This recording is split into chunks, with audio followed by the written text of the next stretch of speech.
नेपालमा राम्रै लेभलमा काम गरेको थिएँ। कोही अब ब्याङ्कमा काम गर्नुभएको थियो होला, कसैले टिचिङ गर्नुहुन्थ्यो होला, कोही नर्स हुनुहुन्थ्यो होला है। जो सब नेपालमा राम्रोसँग पढेर एउटा लेभलमा चाहिँ काम गरेको व्यक्तिहरू चाहिँ डिपेन्डेन्ट भिजामा चाहिँ जापान आउनुभयो है। कोही श्रीमानको डिपेन्डेन्ट होला, कोही श्रीमतीको डिपेन्डेन्ट होला। तर यहाँ आइसकेपछि चाहिँ जापानिज भाषा नआएकै कारणले गर्दाखेरि चाहिँ जुन लेभलमा नेपालमा काम गरेको थियो त्यो लेभलको कामहरू जापानमा चाहिँ पाइएन है। अब यस्तो खालको चाहिँ भोग्ने व्यक्तिहरू कति हुनुहुन्छ है, सायद धेरै हुनुहुन्छ होला है। नेपालमा चाहिँ राम्रो लेभलमा काम गरेको व्यक्ति यहाँ आएर चाहिँ अब तर पनि यहाँ त बाँच्नु पर्यो है, पैसा त चाहियो, त्यसको लागि चाहिँ काम गर्नु पर्यो। अब भाषा नजानेपछि अब गर्नुपर्ने काम भनेको चाहिँ रेस्टुरेन्टमा डिसवास गर्दै होला, कसैले बेड मेकिङ गर्दै होला, कसैले सरसफाइ काम गर्दै होला होइन। नेपालमा एउटा राम्रो लेभलमा काम गर्ने व्यक्ति यहाँ यो काम गर्दा धेरैले हिम्लेट चाहिँ हुन्छ है। यो हुन त कामलाई यो ठुलो काम यो सानो काम नभन्नु भनेर भनिन्छ, तर पनि है नेपालमा टेबलमा बसेर चाहिँ कम्प्युटर चलाएर काम गरेको व्यक्ति यहाँ आएर रेस्टुरेन्टमा आएर डिसवास गर्नु पर्दाखेरि चाहिँ ह्युमिलिएट त फिल हुन्छ क्या, दुःख चाहिँ लाग्छ क्या है।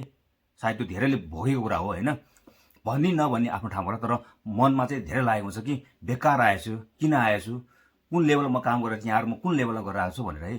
तर आउनु आइसक्यो होइन, यहाँको लाइफस्टाइल चलाउनै पर्यो, त्यसलाई पैसा चाहिन्छ, पैसा कमाउनलाई चाहिँ जे काम छ त्यो गरौँ। तर हुन त त्यो काम पनि एउटा चाहिँ ब्याङ्क हो, त्यो काम पनि एउटा स्टडी हो है। त्यो कामलाई पनि हामीले हेर्नु हुँदैन, त्यो काम एउटा स्टडी हो। जापानको काम गर्ने तरिकादेखि लिएर भाषादेखि लिएर सिक्ने एउटा चाहिँ अवसर पनि त्यो चाहिँ हो है। तर यदि तपाईँले चाहिँ होइन भाषा चाहिँ राम्रोसँग पढ्नुभयो है, जापानिज भाषा चाहिँ यहाँ आएर पनि तपाईँले पढ्नुभयो, विभिन्न माध्यमबाट पढ्नुभयो भने तपाईँले चाहिँ यहीँ पनि राम्रो राम्रो जागिरहरू पाउँछ। जस्तै यहाँले तपाईँलाई इङ्ग्लिस आउँछ, नेपाली आउँछ, धेरै चाहिँ यहाँ जापानमा चाहिँ पोसिबिलिटी भनेको चाहिँ यो ट्रान्सलेसन काममा चाहिँ एकदम पोसिबिलिटी धेरै छ है। धेरै सेक्टरहरू, धेरै सङ्घ संस्थाहरूले, धेरै सिटी अफिसहरूले चाहिँ ट्रान्सलेटरहरू खोजिरहेको हुन्छ है। यदि तपाईँ चाहिँ भाषा राम्रोसँग पढेर N2 लेभलको तपाईँले बनाउनु भयो भने तपाईँले चाहिँ राम्रो ठाउँमा राम्रो राम्रो कम्पनीमा जागिर पाउनुहुन्छ। यदि तपाईँ नेपालमा ब्याचलर छ, यहाँ तपाईँ N2 पास गर्नुभएको छ भने तपाईँले डिपेन्डेन्टबाट तपाईँ आफ्नो भिसा पनि निकाल्न सक्नुहुन्छ यदि कम्पनी भेट्नु भयो भने होइन। र अहिले चाहिँ तपाईँ चाहिँ डिपेन्डेन्ट भएर पनि तपाईँले काम गर्न सक्ने कामहरू भनेको जस्तै तपाईँको चाहिँ ट्रान्सलेसनको काम, जस्तै सिटी अफिसको ट्रान्सलेसन कामहरू छ। अहिले चाहिँ धेरै नेपालीहरूले आफ्नो बच्चाहरू नेपालबाट सिधै जापानमा चाहिँ यहाँको स्योगाको अथवा चिउगाकोमा ल्याएर राखिरहनु भएको छ।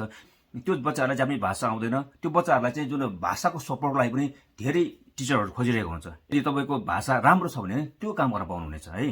त्यसले गर्दाखेरि जापानमा धेरै कुराहरूको हामीलाई चाहिँ नलेज चाहिँदैन। हामीलाई आइटीको खत्रै हुनुपर्छ है, कुनै सेक्टरको चाहिँ खत्रै मान्छे हुनुपर्छ भन्ने छैन। जस्ट भाषामा चाहिँ हामीले चाहिँ राम्रो दखल गर्न सक्यो भने, राम्रो चाहिँ आफूले चाहिँ तयार गर्न सक्यो भने राम्रो राम्रो कामहरू पाइन्छ। यसको पे पनि राम्रो हुन्छ। जस्तै नर्मल हामीले आरुवाई त गर्दाखेरि तपाईँको चाहिँ अहिले 1200-1300 पायो भने त्यसमा त त्योभन्दा धेरै बढी हुन्छ है। त्यसले गर्दाखेरि चाहिँ आफूलाई चाहिँ होइन यहाँ आएर चाहिँ डिमोटिभेट गर्ने होइन, आफूलाई चाहिँ होइन म नेपालमा यस्तो काम गर्थेँ, यहाँ आएर यस्तो काम गर्नु पर्यो भनेर डिमोटिभेट गर्ने होइन। कसरी हुन्छ आफूलाई मोटिभेट गरेर कसरी अब यहाँको ढाँचामा आफूलाई लगेर यहाँको भाषा सिकेर चाहिँ एउटा चाहिँ राम्रो लेभलको काम गरौँ भनेर चाहिँ त्यो विचारमा लाग्नुपर्छ। यदि तपाईँलाई चाहिँ भाषा के कसरी लिने, कहाँ लिने भनेर तपाईँलाई चाहिँ समस्या छ भने हामीलाई सम्पर्क राख्नु होला। हामीले अनलाइन क्लासहरू चाहिँ प्रिपेयर गर्छौँ।